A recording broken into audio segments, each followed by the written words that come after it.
Good morning. I'm still debriefing last Wednesday's trip to Roaring Spring. I'm getting close to the end.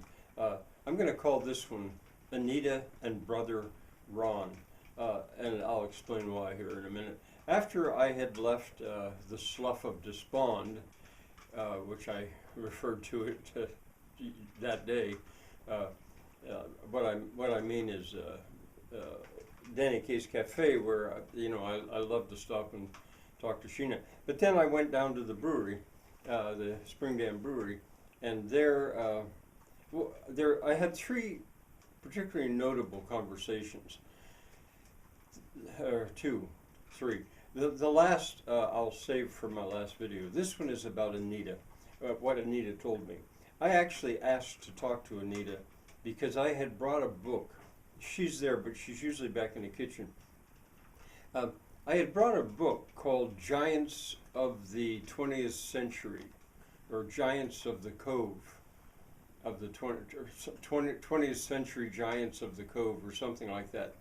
It was, I don't know, it was published quite a while ago. I think it was published at the 100-year anniversary, maybe. I don't know if it was that, maybe not that far back. But anyway, it listed famous or important, influential people of the Morrison Cove area, paperback. It belongs to my sister, actually. And I had found it very good. But why I specifically wanted her to see it and to know about it was because I thought her father was featured in there, a man named Ron, and has the same last name.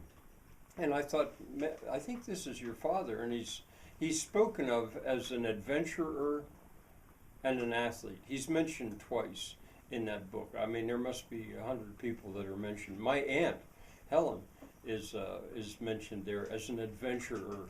She was a foreign correspondent during World War II and traveled a lot. Well, Ron traveled a lot as well. He was an entrepreneur that went around the world establishing envelope factories. This I don't have from the book, but I have because Anita told me about that. And it wasn't her father, it was her brother. And I was amazed at that because I just, somehow the age didn't fit up. But then she said he's 18 years older, was 18 years older than I am. Well, it turns out Ron died of cancer, I don't know how recently, but people thought that it was because he was near Chernobyl in Russia, that nuclear plant that had the meltdown, and that whole area had to be closed off, and he was near there at that time. So anyway, I told her she could borrow that book. It doesn't have that much about her brother Ron, but it has histories of all the little towns. It's a really well-made book, and I would think somebody like Anita, who was, I assume, born and raised in Roaring Spring, would know a lot of those names. But why I'm particularly mentioning this now is because Anita also supplied the information that her brother, well, two things, that her brother owned and lived in for a while, that most elegant, I want to say, house in Roaring Spring, right up at the 5 Points. The real big house. Right there's a Methodist church, I think it's the Brethren Church, the municipal authority, or a municipal building, and this huge house. It's the original house of D.M. Bear, or D.M. Bear built it, and he's the founder, basically. He's the single biggest name in the history of Roaring Spring. And going down from it toward the Spring Dam, there are, I think, 4 more houses that are also very big and very beautiful. Mansions, really, is what the row, I think, is sometimes referred to as the mill owner's mansions. I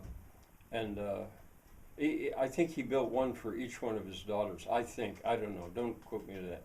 But anyway, Ron, Anita's brother, owned that for a while and lived there.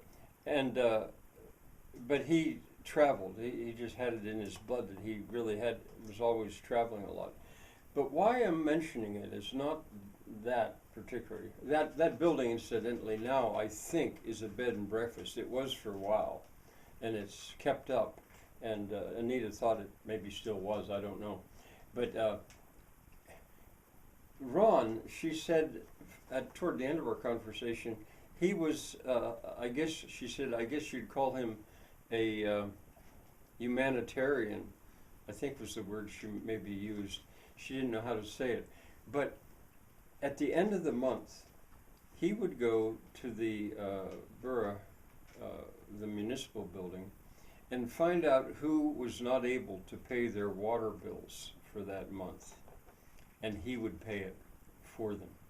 I don't think that that's widely known. I'm just not sure. I had certainly never heard anything like it. Maybe people knew. Surely they knew. But anyway, I know now, and I think it's apropos now. It's poignant that he did that, because right now, Roaring Spring is going to be confronted with quite a, I don't want to call it a battle yet, but controversy over the fact that the water supply at the Spring Dam is going to be shut off. Not the whole water. You can't shut 8.3 cubic feet per second of water. You can't just shut that off. But there's a pipe coming there that has always been there ever since I was a boy, and probably long before that. That just as gravity-fed water coming out of pipe about that big around, was managed so people could get their drinking water right there, straight out of the spring. And people daily go down there with jugs, and I think they always have. They certainly still do now, with jugs, and fill them up, and that's their drinking supply. If they have a well somewhere and the water is not drinkable or doesn't taste good or whatever, that's their drinking supply. And a sign was hung up saying that this was going to be shut off due to construction. And there's a lot of question whether or not it'll ever be turned on again. That's free water, and it runs 24/7. And that is a real shock to a lot of people in the, not just the Roaring Spring Borough, but in that whole area around there. And myself, I think free water, drinking water like that, should be made available, continue to be made available, as it has been for, I'm going to say, 100 years there, and